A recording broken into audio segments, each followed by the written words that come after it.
Mis amados hermanos, en el mes de agosto del año pasado, no de este año, sino del año pasado, estábamos en la ciudad de Bogotá con el pastor Gabriel y él tuvo el honor de llevar la enseñanza de la palabra ese día en la iglesia que nos acogió en ese fin de semana. Y el pastor Gabriel, en un momento de la enseñanza, expresó la verdad del evangelio de que el hombre no es aprobado, no es justificado, no es aprobado por Dios porque se sujete a sus mandamientos, lo cual es imposible por el estado caído en el que se encuentran todos los hombres desde su nacimiento. El pastor Gabriel expresó que el hombre no es aprobado por Dios porque el hombre se sujete a sus mandamientos y entonces sea una buena persona. Ahora, al expresar esto, una mujer que estaba sentada delante mío se horrorizó y le decía a la persona que está al lado: ¿cómo es posible esto? No, esto está mal.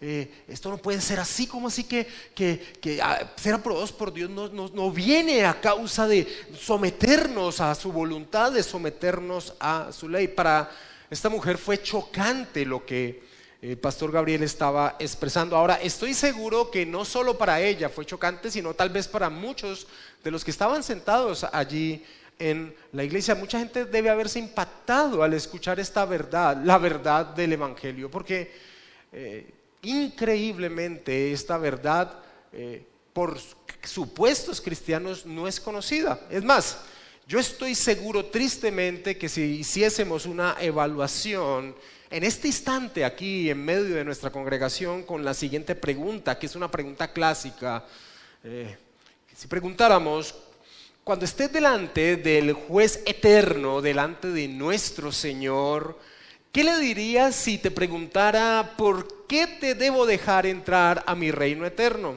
Ahora, yo estoy seguro, tristemente estoy seguro, que muchas de las respuestas que encontraríamos serían frases como estas: porque no fui tan malo, fui más bueno que malo, hice más cosas buenas que malas.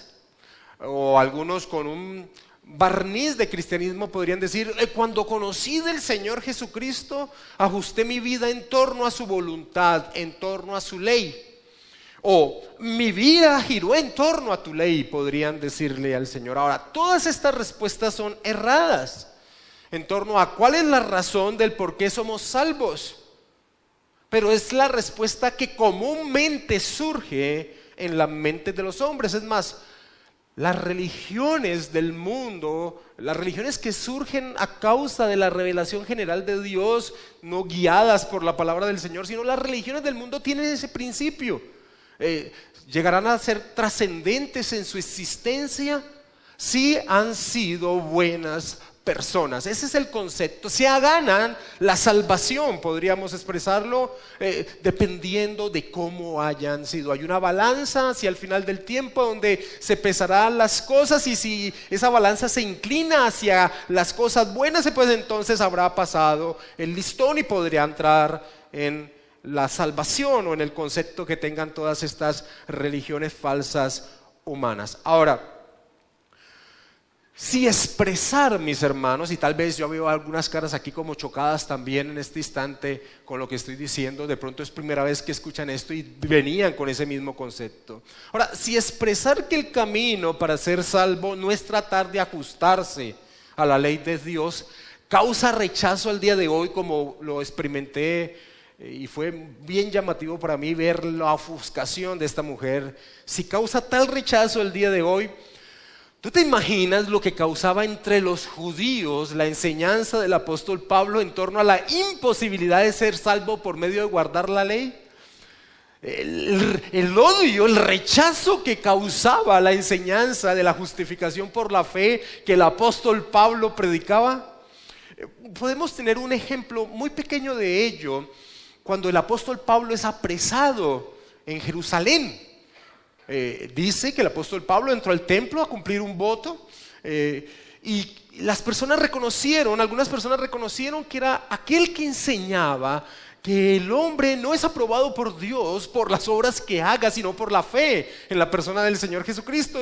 Y en Hechos capítulo 21, versículo 28, yo lo leo, dice: dando voces decían: varones israelitas, ayudad, este es el hombre que por todas partes enseña a todos contra el pueblo la ley y este lugar. A la enseñanza que el apóstol Pablo daba alrededor del mundo, de que el hombre es salvo no por obras, no por ajustarse a la ley de Dios, lo cual es imposible por su condición natural, sino por la fe en la persona del Señor Jesucristo. Los judíos decían que era un enemigo de la ley de Dios.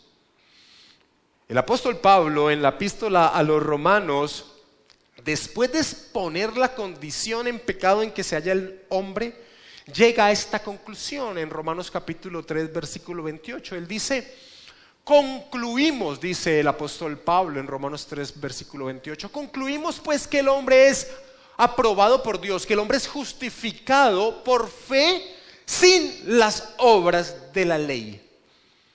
En el capítulo 4, versículo 15 de la misma epístola del apóstol Pablo dice: pues la ley produce ira, pero donde no hay ley tampoco hay transgresión. En el capítulo 5, versículo 20, Pablo expresa lo siguiente: pero la ley se introdujo para que el pecado abundase, mas cuando el pecado abundó, sobreabundó la gracia. Estas expresiones que el apóstol Pablo ha venido desarrollando en la epístola a los Romanos en torno a la bendita enseñanza de la doctrina de la justificación por la fe, de que somos salvos solamente al depositar nuestra existencia, al confiar en la persona y obra de nuestro Señor Jesucristo, causaban sin lugar a dudas tanta sorpresa, tanta indignación en los judíos como la señora en la iglesia en Bogotá. ¿Qué, Pablo? Merecemos una explicación, sin duda estarían gritando los lectores de la epístola. ¿Cómo puedes expresarte así de la ley de Dios? Si Dios nos ha dicho que cumpliendo la ley viviríamos. En las escrituras, ellos leían que Dios les había dado el siguiente principio: haz esto y vivirás. Acompáñame a Levítico, capítulo 18, versículo 5, donde está el resumen de este principio. El principio: haz esto y vivirás. Levítico capítulo 18, versículo 5 dice: por tanto, guardaréis mis estatutos y mis ordenanzas, los cuales haciendo el hombre vivirá en ellos, yo Jehová. Podrían decirle: ¿ves, Pablo? Tu enseñanza va en contra de lo que Dios ha demandado. Ahora, lo que no entendieron los judíos es que no entendieron que este principio de haz esto y vivirás era una reconfirmación del principio que Dios le dio a Adán en el Edén y que el hombre transgredió. En Génesis capítulo 2, versículo 16 al 17, nos dice la escritura que mandó Jehová Dios al hombre diciendo: de todo árbol del huerto podrás comer, mas del árbol de la ciencia del bien y del mal no comerás, porque el día que de él comieres, ciertamente morirás. Adán, representante de toda la raza humana, la cabeza federal de la raza humana, en ese periodo de prueba en torno a la orden que Dios le había demandado, mantenía su relación con Dios por medio de su obediencia a la ley, a lo que él había demandado. El principio era: haz esto, sé obediente y vivirás. Pero Adán transgredió esos términos establecidos. Adán transgredió el pacto en que se encontraba con Dios, al que se ha llamado lógicamente el pacto de obras. Y por tal razón todos los hombres nacemos en una condición de culpables por haber transgredido dicho pacto, porque cuando Adán transgredió el pacto, nosotros estábamos en él, representados en él. Nacemos culpables de haber transgredido dicho pacto y con una naturaleza inclinada en contra de la ley de Dios. Así que cuando Dios le da la ley al pueblo israelita por medio de Moisés, lo que les da es una herramienta para que ellos fueran conscientes de su condición caída y pecadora, porque no podrían cumplirla. El principio es recapitulado, es presentado una vez más. Haz esto y vivirá, no como un camino de salvación, porque era imposible, era más bien un espejo que les debería mostrar: no somos capaces de cumplir la ley de Dios. Era una herramienta dada por Dios para señalar su condición caída, y eso es el problema que no entendieron los judíos. Acompáñame a Romanos capítulo 3, versículo 19 al 20, donde el apóstol Pablo expone esto. Dice Pablo: pero sabemos que todo lo que la ley dice, lo dice a los que están bajo la ley, para que toda boca se cierre y todo el mundo quede bajo el juicio de Dios. Claro, nadie puede cumplirla, ya que por las obras de la ley ningún ser humano será justificado delante de él. Porque por medio de la ley es el conocimiento del pecado. Claro, era la herramienta que Dios le dio para que ellos fueran conscientes de su estado caído. Por eso, junto con la ley, se les dio un sistema sacrificial. Un sustituto debía morir en lugar de ellos para poder tener una relación con Dios. Pero ellos, ciegos por la dureza de su corazón, no entendieron el propósito del haberles sido entregado la ley de Dios, sino que creyeron tener la capacidad de cumplirla, a pesar de que continuamente se les daba advertencias de que no podrían hacerla. Una de esas advertencias que me llama mucho a mí la atención es por boca de Josué. Ya con la tierra repartida, la tierra prometida repartida, Josué les dice lo siguiente, y esto está en Josué 24:19 para el que quiera anotar. Entonces Josué dijo al pueblo: no podréis servir a Jehová, porque Él es Dios santo y Dios celoso, no sufrirá vuestras rebeliones y vuestros pecados. Ahora, ellos convirtieron el cumplimiento de la ley como el camino de ser aprobados, de ser justificados por Dios, un camino imposible. Ahora, ese es el pensamiento común de las personas, muchas que dicen ser cristianas al día de hoy, como la señora que estaba sentada delante mío en Bogotá, en la iglesia en Bogotá. Ese era el camino, y ese es el camino que muchas personas tienen en su mente. Claro, yo voy a ser más bueno que malo para que hacia el final del tiempo Dios me dé entrada a la gloria. Ahora, alguien podría hacerle esta pregunta al apóstol Pablo: entonces, Pablo, ¿qué hacemos? Si todos los hombres nacemos bajo ese pacto, y nacemos bajo ese pacto, el pacto de obras, como culpables, ¿cómo alguien puede salir de ese pacto establecido? Si esa es la condición de todos los hombres, culpables, sino con una condición en contra de la ley de Dios, un estado natural en contra de la ley de Dios, ¿cómo se puede salir de ese pacto? Pablo ha dicho lo siguiente, acompáñenme todos a Romanos capítulo 6, versículo 14. Él ha dicho esto, pero no lo ha explicado. Y ha quedado esto que ha dicho Pablo, en lo que voy a leer ahora, en el aire. Y seguramente en el momento en que él lo dijo, los lectores de la epístola estaban con la mano levantada diciendo: bueno, necesitamos la explicación de lo que acabas de decir. En Romanos capítulo 6, versículo 14, Pablo ha dicho: porque el pecado no se enseñoreará de vosotros, pues no estáis bajo la ley, sino bajo la gracia. Pero él no ha entrado a explicar por qué ya no estamos bajo la ley, bajo el pacto de obras, sino bajo otro pacto. ¿Cómo así que no estamos bajo el principio del pacto de obras, Pablo? ¿Cómo así que no estamos bajo la ley? ¿Cómo así que estamos bajo la gracia?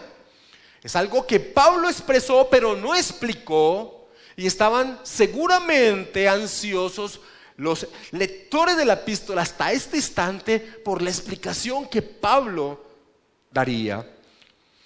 Y esto es lo que hace el apóstol Pablo en el capítulo 7 de Romanos, que vamos a estudiar durante este mes. Es más, vamos a abarcar del capítulo 7 hasta el capítulo 8, versículo 4 durante este mes. Ese va a ser nuestro texto de estudio durante este mes, durante estas 4 enseñanzas.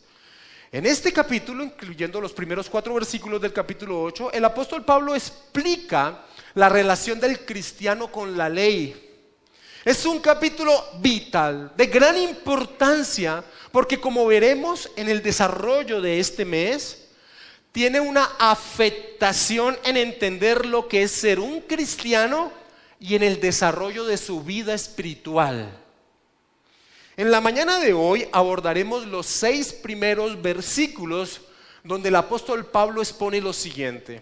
Expone un principio incuestionable o un principio vital. Trae una ilustración en torno a ese principio. Muestra cómo dicho principio se relaciona con el cristiano. Muestra el resultado que trae dicho principio en la vida del cristiano. Muestra la necesidad imperiosa de esta verdad. Y muestra el poder que ahora direcciona nuestra vida.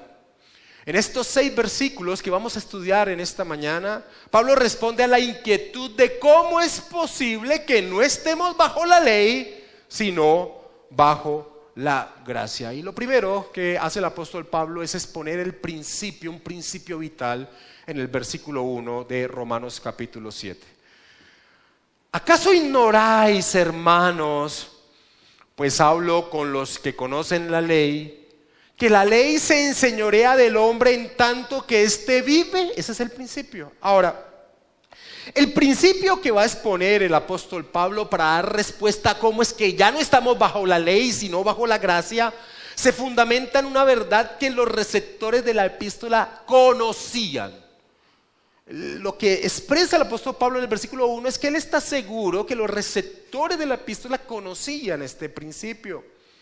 Muchos han pensado que este principio, cuando Pablo habla de esta manera en el versículo 1, muchos han pensado que el apóstol Pablo se está dirigiendo a la comunidad judía cristiana que se encontraba en la ciudad de Roma. Y esto por la expresión hermanos. Pero la exégesis de la carta nos permite afirmar que Pablo se dirige a la iglesia en pleno, a judíos y a gentiles. Él no está tomando solo una porción de la comunidad de la iglesia en Roma, sino que está dirigiéndose tanto a judíos cristianos como a gentiles cristianos. ¿Por qué podemos afirmar eso? Porque cuando Pablo inicia la epístola de Romanos, en el 13 del capítulo 1, él utiliza también aquí esta expresión hermanos, y no se limita únicamente a los cristianos judíos. Él dice en Romanos capítulo 1 versículo 13, pero no quiero, hermanos, que ignoréis que muchas veces me he propuesto ir a vosotros. Y está lógicamente cuando esta expresión en el inicio de la epístola, en este saludo, cobijando a toda la iglesia que se encontraba en Roma, tanto judíos como gentiles. Así que esa expresión que da aquí en el versículo 1 de Romanos 7, ¿acaso ignoráis, hermanos? Pues hablo con los que conocen la ley, que la ley se enseñorea del hombre en tanto que se vive. No está limitado únicamente a los judíos. Pablo tenía la plena seguridad que todos los creyentes, incluyendo los gentiles, debían conocer el principio que les pone en el versículo 1. Cuando nosotros encontramos la expresión hermanos, en particular en la epístola a los romanos, lo que enfatiza es que Pablo lo que va a expresar tiene tal interés que la iglesia entienda lo que él va a decir, que esta expresión hermanos es una expresión de amor. Está interesado. Y como voy a leer ahorita en algunos comentarios de algunos exégetas bíblicos, es como si Pablo tomase figurativamente o quisiera tomar a sus hermanos de la iglesia, abrazándoles, mirándoles a los ojos y exponiéndoles el principio, porque sabe que es vital que lo entiendan. Los ama tanto que quiere que entiendan lo que él va a exponer. Douglas Moo dice lo siguiente en torno a esa expresión de hermanos. Él está escribiendo sobre un tema que lo emociona. Es como si él estuviera abrazando a los destinatarios con los abrazos de su amor. Él anhela ser muy claro. Lo que va a expresar tiene una gran afectación para la vida de los hermanos de la fe en todos los tiempos.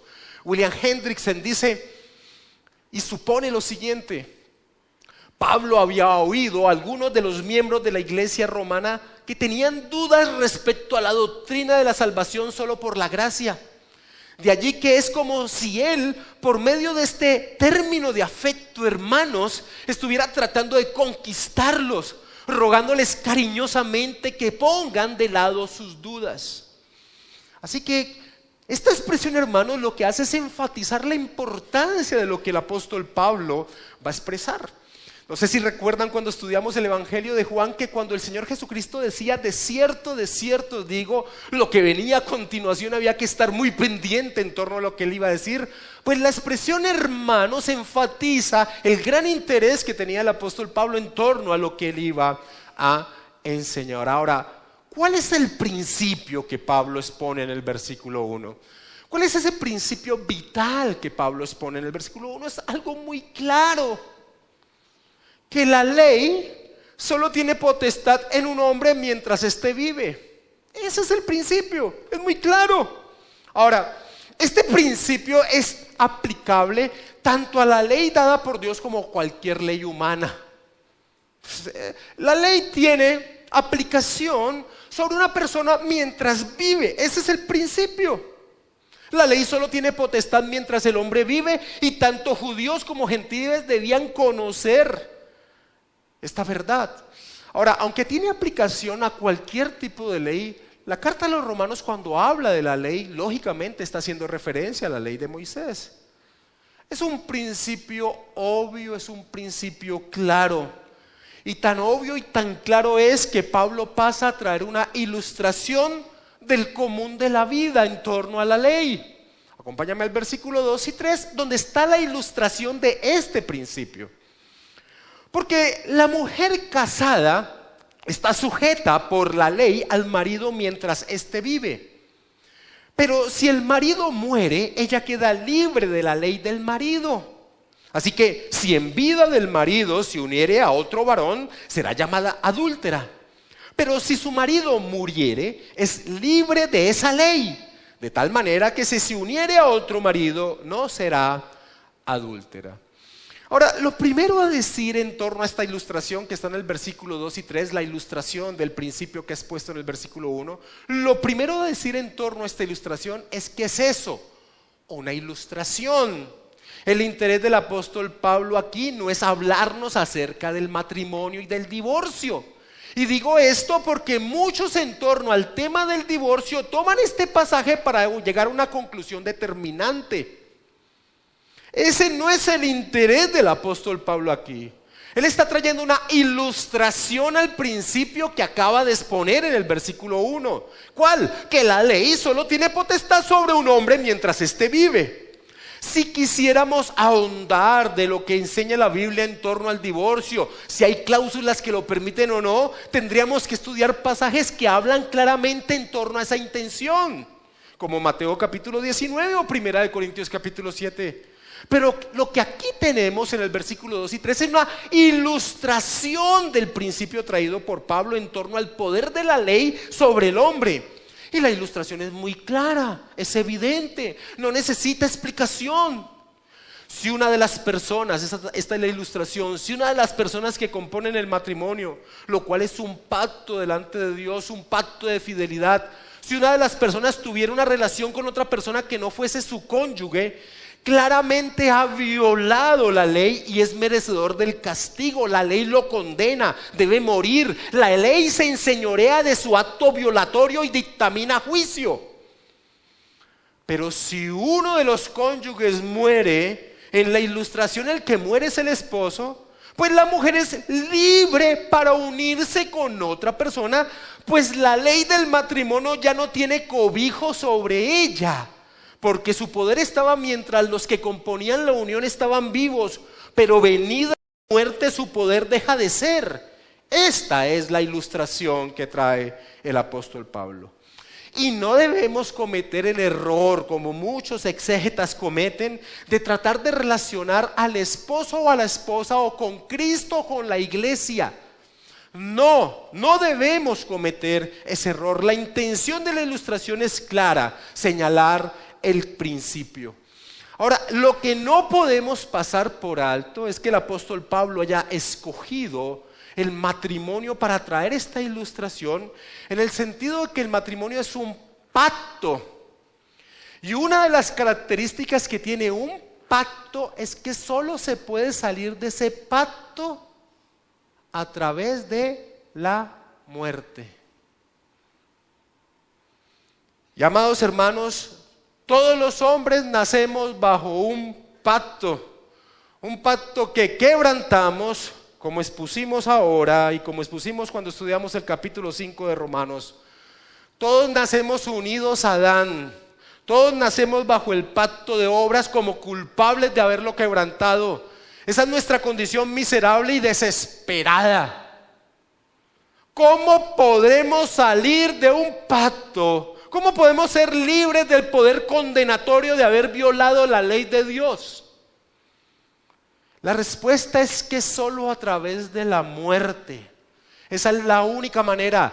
No hay otra manera. La única manera de salir de un pacto es muriendo.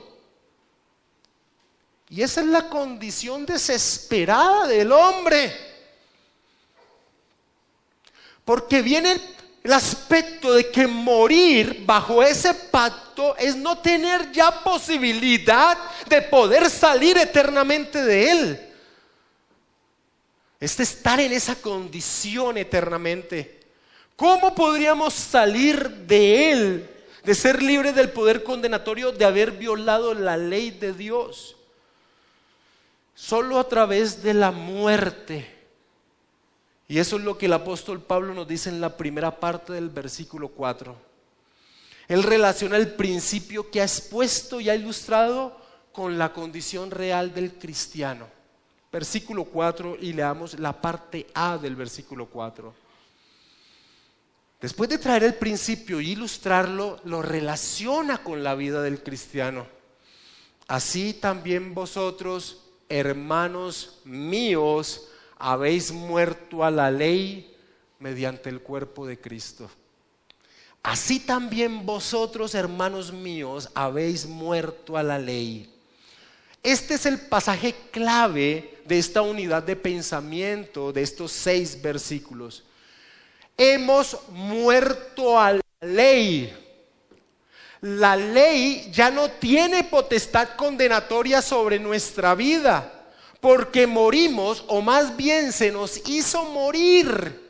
El énfasis, los tiempos verbales de esta expresión es un tiempo aoristo pasivo, es algo que ya se realizó y que tiene duración plena, pero en el cual nosotros no intervenimos realmente, sino que fue hecho por nosotros. Se nos hizo morir. ¿Y cómo así que morimos? ¿Cómo es posible? Pablo dice, mediante el cuerpo de Cristo.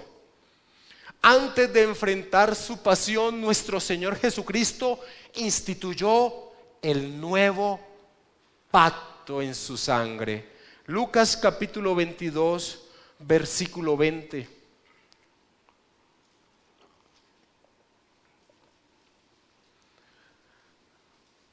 De igual manera, dice el Evangelio de Lucas, después de que hubo cenado, tomó la copa diciendo, esta copa es el nuevo pacto en mi sangre que por vosotros se derrama. Cuando Cristo murió, nosotros morimos con Él. Como el apóstol Pablo enfatizó en el capítulo 6 de Romanos que estudiamos hace 2 meses atrás. Estamos unidos a Cristo y nuestro bautismo así lo señala. Estamos unidos a Él en su muerte, estamos unidos a Él en su sepultura. Devolvámonos un capítulo y recordemos lo que dice el apóstol Pablo en el versículo 4 de Romanos capítulo 6.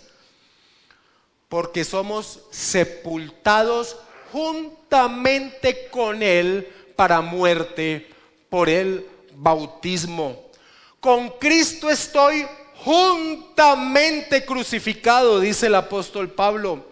Jesucristo se sometió a la ley, vivió una vida perfecta en torno a sus demandas, pero aún siendo sin pecado, asumió la culpa de los pecados de los suyos y murió condenado por la ley. El apóstol Pablo en Gálatas capítulo 4, versículo del 4 al 5 dice lo siguiente, anota y escúchame. Pero cuando vino el cumplimiento del tiempo, Dios envió a su Hijo nacido de mujer. Y mira lo que dice Pablo, y nacido bajo la ley. Jesús nació sometido, tenía que cumplirla para lograr su objetivo. Nacido bajo la ley, dice, para que redimiese, libertase a los que estaban bajo la ley, a fin de que recibiésemos la adopción de hijos. Nuestro Señor Jesucristo cumplió la ley, vivió una vida perfecta en torno a la ley. Él podía hacerlo, pero Él también cumplió la ley al recibir el juicio de los suyos, de todos los creyentes de todos los tiempos. El apóstol Pablo a los Gálatas le dice, Cristo nos redimió, nos libertó de la maldición de la ley, hecho por nosotros maldición, porque está escrito, maldito todo es el que es colgado en un madero. Pero amados hermanos, hasta allí, hasta su muerte, estuvo sujeto a la ley. Cuando Cristo resucitó, resucita libre de la ley, y lo mismo aquellos que morimos con Él.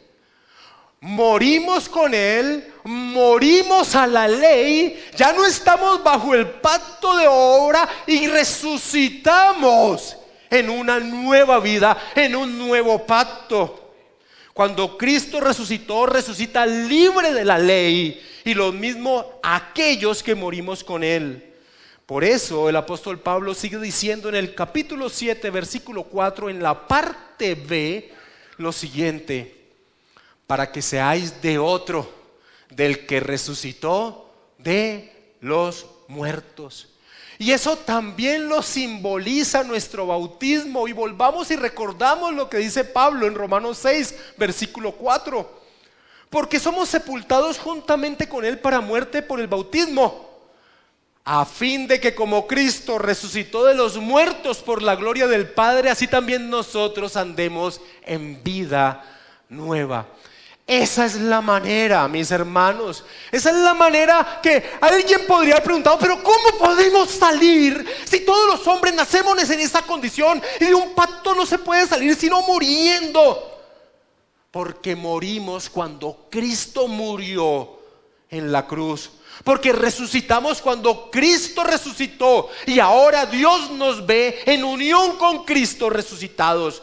Por eso Pablo va a afirmar de una manera tajante y directa, en un pasaje que estudiaremos a fondo en la última enseñanza de este mes: ninguna condenación hay para los que están en Cristo Jesús. Ninguna condenación hay para los que están en Cristo Jesús. Porque nuestro sometimiento a la ley condenatoria ya no tiene poder sobre nosotros, porque estamos en Cristo y ya la ley no tiene ese poder sobre nosotros. Por la obra de gracia y misericordia de nuestro gran Dios y Salvador Jesucristo, toda la gloria es de Él. Por esa razón hemos muerto a la ley en su posición de condenación.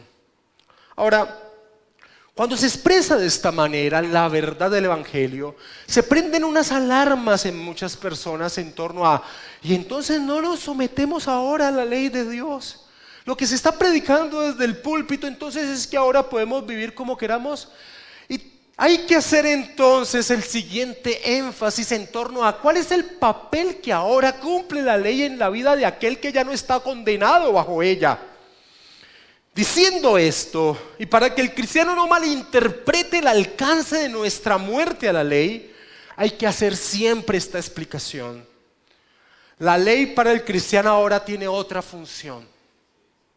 No es ya un juez condenatorio, ahora es un amigo que nos enseña cómo vivir para glorificar a Dios con nuestra vida ¡Qué libertad tan poderosa! Que lo que antes condenaba, ahora es el amigo que guía nuestra vida. Es de esta manera que David se acerca a la ley de Dios y expresa: oh, cuánto amo yo tu ley. Todo el día ella es mi meditación. Nadie se podría acercar a la ley de Dios expresando esto que expresa David en el Salmo 119 si no hubiese entendido que el hombre es justificado por la fe sin las obras de la ley, lo cual Pablo nos ha dicho que David había entendido en Romanos capítulo 4. Acompáñame, versículo del 6 al 8. Hablando en ese capítulo 4 de cómo los creyentes del Antiguo Testamento, y tomando de ejemplo a Abraham y trayendo a David también, cómo los creyentes del Antiguo Testamento también fueron justificados, aprobados por Dios al depositar su confianza en la promesa de aquel que vendría. Dice el apóstol Pablo en Romanos 4, versículos 6 al 8, de David. Como también David habla de la bienaventuranza del hombre a quien Dios atribuye justicia sin obras, diciendo: bienaventurados aquellos cuyas iniquidades son perdonadas y cuyos pecados son cubiertos. Bienaventurados el varón a quien el Señor no inculpa de pecado. Y por eso podemos entender que David se exprese así: oh, cuánto amo yo tu ley. Todo el día ella es mi meditación, porque ahora la ley es su delicia, como es la delicia del cristiano libre de la condenación de la ley. Amados hermanos, la ley para el que está en Cristo Jesús deja de ser el juez condenador para convertirse en el amigo que guía la manera de vivir nuestra vida. Porque, amados hermanos, el objetivo de nuestra salvación es que ahora vivamos según su voluntad, no como un camino de salvación. Eso es imposible. Ya transgredimos ese principio: haz esto y vivirás. Sino como el resultado de su misericordia sobre nuestra vida al depositarnos en su pacto de gracia. Un pacto de gracia tiene ese nombre porque no depende de lo que hagas o no hagas que recibas la promesa que Dios ha dado. El nuevo pacto instituido por nuestro Señor Jesucristo, el pacto de gracia. Y esto también lo expresa Pablo en Romanos capítulo 7, en ese versículo 4 glorioso, hacia el final del versículo 4. Volvamos a leer por completo y voy a hacer énfasis hacia el final del versículo 4 de Romanos 7. Así también vosotros, hermanos míos, habéis muerto a la ley mediante el cuerpo de Cristo, para que seáis de otro, del que resucitó de los muertos, a fin de que llevemos fruto para Dios. Esto no es antinomianismo.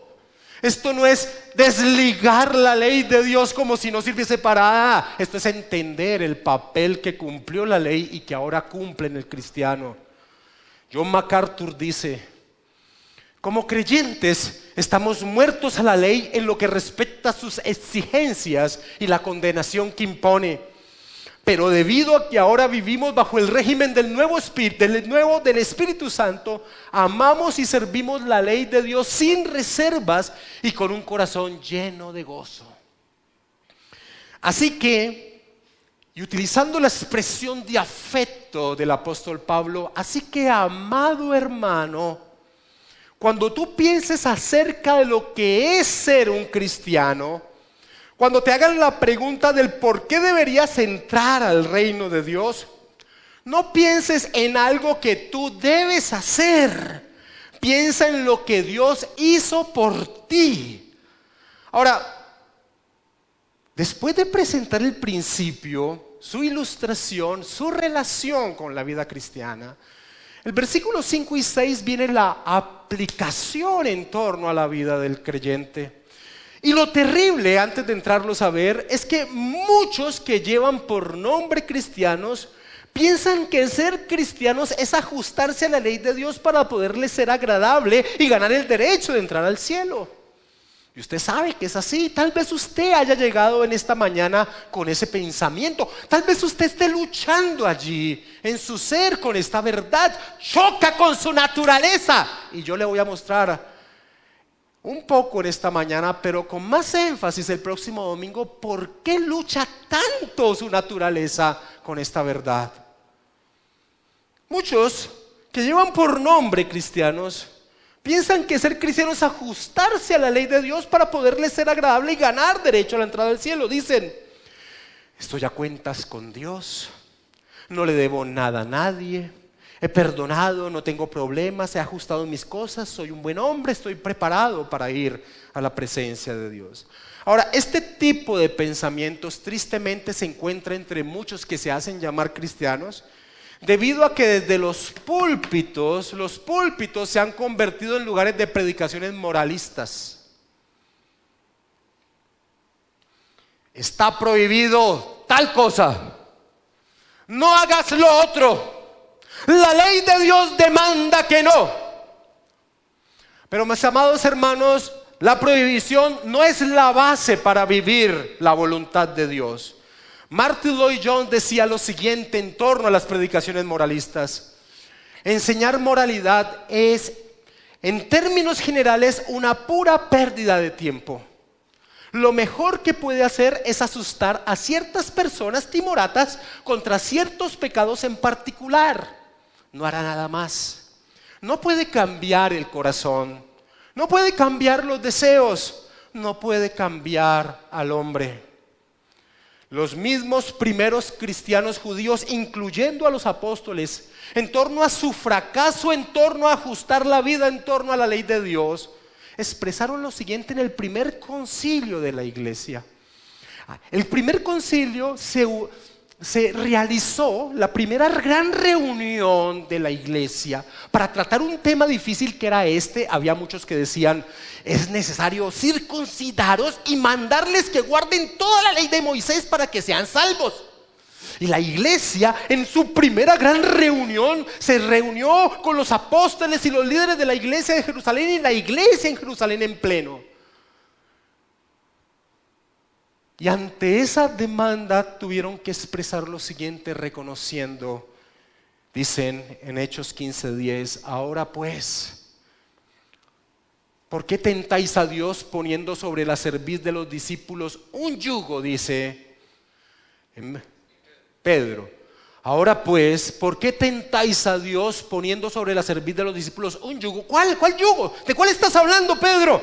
Pues del versículo 5, que era lo que demandaban aquellos que decían que necesitaban hacer las personas para ser salvo. Es necesario circuncidarlos y mandarles que guarden toda la ley de Moisés. Ahora pues, ¿por qué tentáis a Dios poniendo sobre la cerviz de los discípulos un yugo que ni nuestros padres ni nosotros hemos podido llevar? Alguien dijo, los legalistas están bajo la ley y viven esclavizados a ella. Imaginan que su relación con Dios dependen de su obediencia a la ley y procuran ser justificados y santificados mediante ella, pero los abruma la incapacidad de la ley para salvarlos. El fracaso del legalismo es que tiene como resultado una vida hipócrita, una máscara que es solo eso, externa. Porque el legalismo no transforma la vida de los creyentes. No, amados hermanos, la base para vivir la voluntad de Dios no es el moralismo. La base para vivir la voluntad de Dios es entender cuál es nuestra condición de libertad. Esa es la base para vivir la voluntad de Dios. Acompáñame a Juan capítulo 8, sin perder Romanos capítulo 7. Y en Juan capítulo 8 hay un pasaje muy interesante en torno a este tema. El Señor Jesucristo va a decirle a unos judíos que supuestamente habían creído en Él lo siguiente. Ahora, métete en todo lo que creían los judíos, en esto, en que ellos eran justos delante de Dios por obedecer la ley de Moisés. Ahora mira que todo el tema de estos que decían creer en Jesús, eso es lo que enfatiza Romanos 8:30. Estos que decían creer en Jesús, que es lo que enfatiza Juan 8:30. Estos que decían creer en Jesús, Mira el contexto, mira lo que el Señor Jesucristo les dice a estos que decían creer en Jesús. Versículo 31 y 32 de Juan capítulo 8. Dijo entonces Jesús a los judíos que habían creído en Él: si vosotros permaneciereis en mi palabra, seréis verdaderamente mis discípulos y conoceréis la verdad, y la verdad os hará libres. Ahora, lo tremendo es que estas palabras de nuestro Señor Jesucristo se dieron en el contexto de unos que veían su estado de esclavitud, que no veían su estado de esclavitud al pecado. Ellos se ofendieron con que Jesús les hubiera dicho: seréis libres. ¿Cómo así que seréis libres? Somos hijos de Abraham, nunca hemos sido esclavizados. Y Jesús les responde, versículo 34 en adelante. Jesús les respondió: de cierto os digo que todo aquel que hace pecado, esclavo es del pecado. Y el esclavo no queda en la casa para siempre, el Hijo sí queda para siempre. Así que, si el Hijo os libertare, que fue lo que hizo nuestro Señor, seréis verdaderamente libres. Y esto toma todo el peso cuando entendemos el resultado de su obra, que nos liberta de esa ley condenatoria, de ese pacto de obras, de ese principio: haz esto y vivirás. Bajo ese principio nadie puede ser libre. Ser libre para vivir la voluntad de Dios se da en entender mi posición de justificado delante de Dios. Es entender esto lo que nos da el poder para vivir para Él. Por el contrario, el versículo 5 de este Romanos capítulo 7 es bien fuerte, porque lo que va a enseñar es algo que vamos a exponer a profundidad la próxima semana. Y es que, por el contrario, la naturaleza pecaminosa es tan corrupta, es tan mala, es tan hondo el grado de maldad de la naturaleza pecaminosa, que en el estado caído toma la ley de Dios y la convierte en un impulsador a pecar.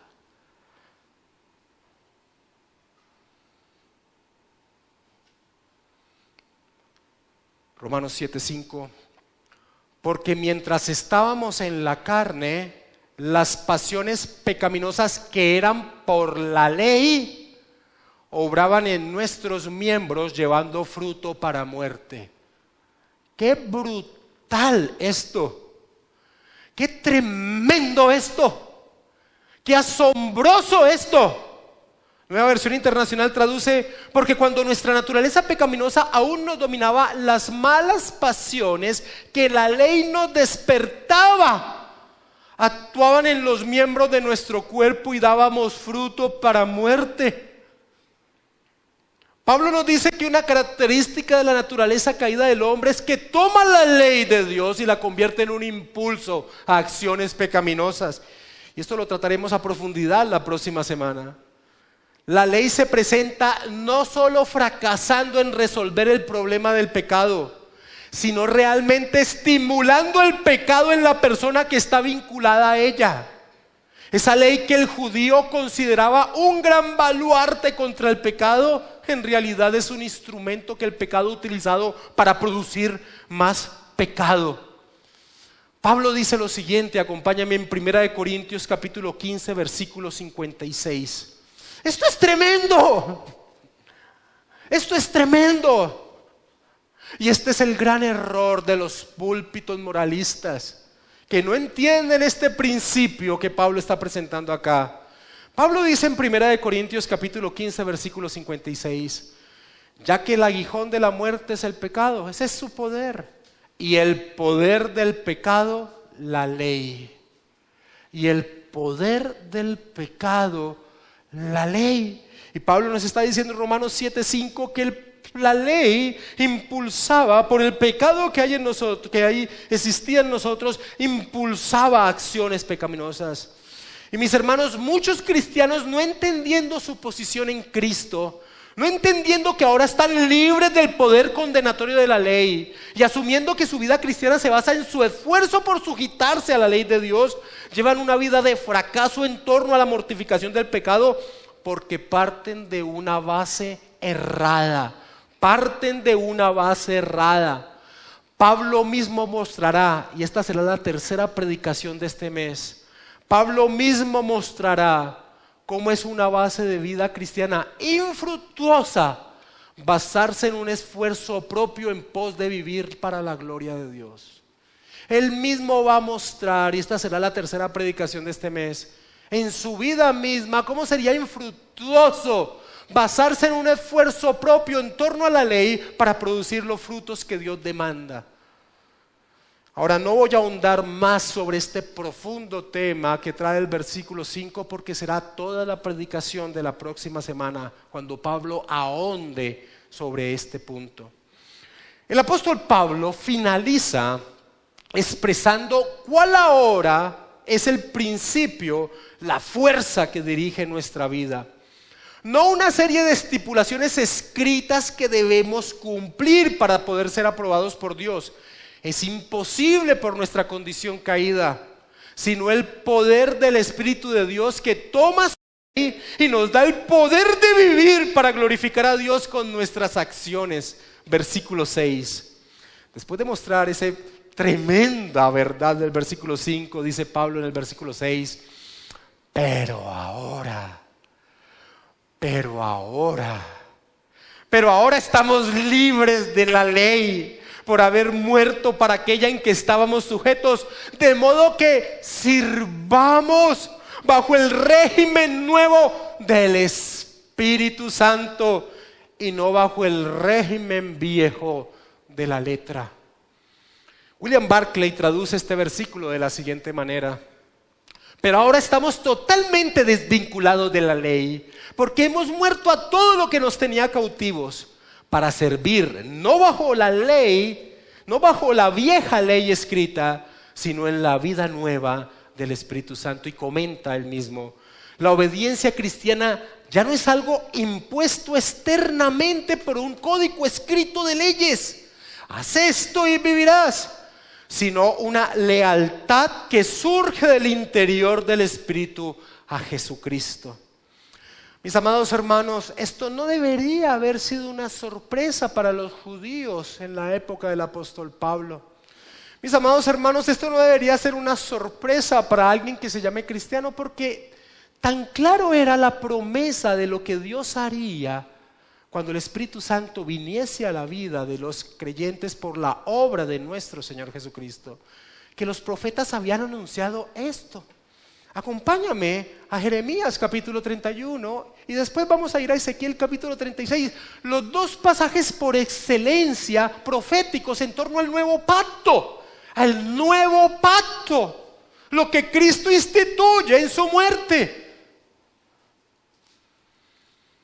Jeremías capítulo 31 versículo 31 dice el profeta Jeremías: he aquí vienen días, dice Jehová, en los cuales haré nuevo pacto con la casa de Israel y con la casa de Judá, no como el pacto que hice con sus padres el día que tomé su mano para sacarlos de la tierra de Egipto, porque ellos invalidaron mi pacto, aunque fui yo un marido para ellos, dice Jehová. Pero este es el pacto que haré con la casa de Israel después de aquellos días, dice Jehová. 2 puntos. Daré mi ley en su mente y la escribiré en su corazón. Es Dios actuando en el cristiano desde el interior por su Santo Espíritu. Y yo seré a ellos por Dios y ellos me serán por pueblo. Y Ezequiel capítulo 36 versículo 27 reafirma esta verdad que no debería haber sido una sorpresa para los judíos del siglo I y no debería ser una sorpresa para ninguno que estudie la Biblia. Y pondré dentro de vosotros mi espíritu, dice el profeta Ezequiel, y haré que andéis en mis estatutos y guardéis mis preceptos y los pongáis por obra. Dios actuando por su Espíritu Santo en nuestro interior, dándonos el deseo, la pasión de su ley, no como una ley condenatoria, como un juez condenatorio, sino que ahora, como David se acercaba, decimos: oh, cuánto amo yo tu ley, como Pablo dice en Romanos 12. transformados por medio de la renovación de vuestro entendimiento, para que comprobéis cuán buena, agradable y perfecta es la voluntad de Dios. En otras palabras, lo decisivo de la ley ya no será una demanda externa, sino un deseo que nacerá del interior.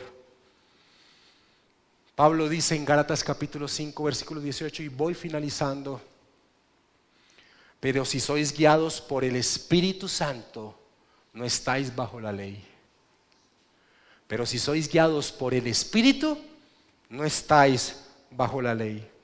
Amados hermanos, no vivimos sobre el principio haz esto y vivirás. Ahora quien impulsa la vida en pos de su voluntad es Dios mismo, quien por su Santo Espíritu ilumina la verdad de nuestra condición natural, ilumina la verdad de la obra y persona de nuestro Señor Jesucristo, y al hacernos entender esto, impulsa nuestro ser a vivir en la libertad de glorificar a Dios con cada acción que realizamos. Finalizo con esta frase: el servicio del creyente se caracteriza no por la inoperante esterilidad de la letra sola, que es lo único con que cuenta el legalista a causa de su falta de entendimiento y su aplicación equivocada de la ley, sino por su carácter fresco y esperanzado, que es producto de la presencia y la actividad del Espíritu Santo. Este principio, mis hermanos, este principio es un principio vital.